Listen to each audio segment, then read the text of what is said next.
ഇത് Manjapra mass Motors എന്നായിരുന്നു നമ്മൾ ഹോണ്ട ആക്റ്റീവ വണ്ടി. നമ്മളത് വർക്കിന് കയറ്റിയിട്ടുണ്ട്. അതിൻ്റെ വർക്ക് പറഞ്ഞാൽ സ്റ്റാർട്ടിങ് കംപ്ലൈൻ്റ് ആണ്. ഇടയ്ക്ക് വണ്ടി സെൽഫ് അടിച്ച് കഴിഞ്ഞാൽ വണ്ടി സ്റ്റാർട്ടാവില്ലായിരുന്നു. അതിന് വേണ്ടിയിട്ട് നമ്മൾ അതിൻ്റെ കാർബറേറ്ററൊക്കെ ഒന്ന് അയച്ച് ചെക്ക് ചെയ്തായിരുന്നു. കാർബറേറ്റർ ഫുള്ളായിട്ടൊന്ന് അയച്ച് ക്ലീൻ ചെയ്തായിരുന്നു. അതിൻ്റെ സ്ലോ ജെറ്റ്, അതിൻ്റെ ഓവർഫ്ലോ നീഡിൽ, മെയിൻ ജെറ്റൊക്കെ അയച്ച് ഫുള്ളായിട്ടൊന്ന് അയച്ച് ക്ലീൻ ചെയ്തിട്ടുണ്ട്. വേറെ കാർബറേറ്ററിൽ വേറെ കംപ്ലൈൻറ്റോ കാര്യങ്ങളൊന്നും കണ്ടിരുന്നില്ല. പിന്നെ അതിൻ്റെ എൻജിൻ പ്ലഗും ചെക്ക് ചെയ്തായിരുന്നു. പ്ലഗിനും വേറെ കംപ്ലൈൻ്റ് ഒന്നുമില്ല. അപ്പോൾ ജസ്റ്റ് നമ്മൾ ഓയിലൊക്കെ ഒന്ന് ചെക്ക് ചെയ്ത് കഴിഞ്ഞപ്പോൾ എൻജിനിലുള്ള ആകെയുള്ള ഓയിലാണ്. അതൊരു 50 മില്ലി ഓയിൽ തേച്ചില്ല. വണ്ടി ഇന്നുകൂടി ഫുള്ളായിട്ട് ഓടിയിട്ടുണ്ടെങ്കിൽ വണ്ടി പിസ്റ്റൻ പിടിച്ച് നിന്നാണ് വണ്ടി.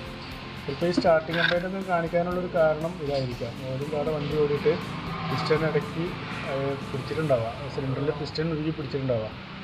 അതൊക്കെ ആയിരിക്കും സ്റ്റാർട്ടിങ് കംപ്ലൈൻറ്റ് കാണിക്കാനുള്ള ഒരു കാരണം. കംപ്രഷൻ പോണ ഒരു കംപ്ലൈൻറ്റൊക്കെ ആയിരിക്കും ആ സ്റ്റാർട്ടിങ് കംപ്ലൈൻറ്റ് ഇടയ്ക്ക് കാണിക്കാനുള്ള കാരണം.